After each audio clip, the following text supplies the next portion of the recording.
এই 4 অক্ষর হলো আমাদের মালিকের নাম, মুনিবের নাম, হায়াতের মালিক, ইনি সৃষ্টিকর্তা, ইনি সব কিছুর মালিক।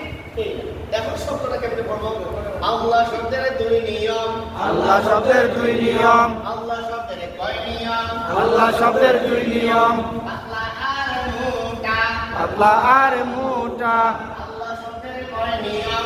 আল্লাহ শব্দের 2 নিয়ম। আল্লাহ শব্দ পড়ার নিয়ম কয়টা? 2টা। পাতলা আর কেমন? পাতলা আর মোটা।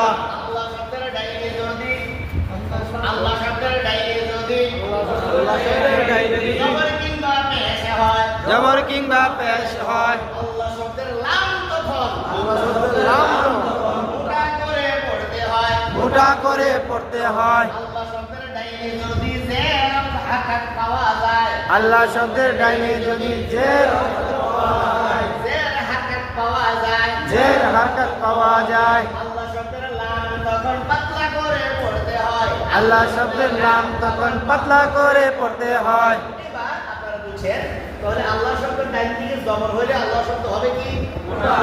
আল্লাহ শব্দের ডাইন দিকে পেশ হলে আল্লাহ শব্দ হবে কি?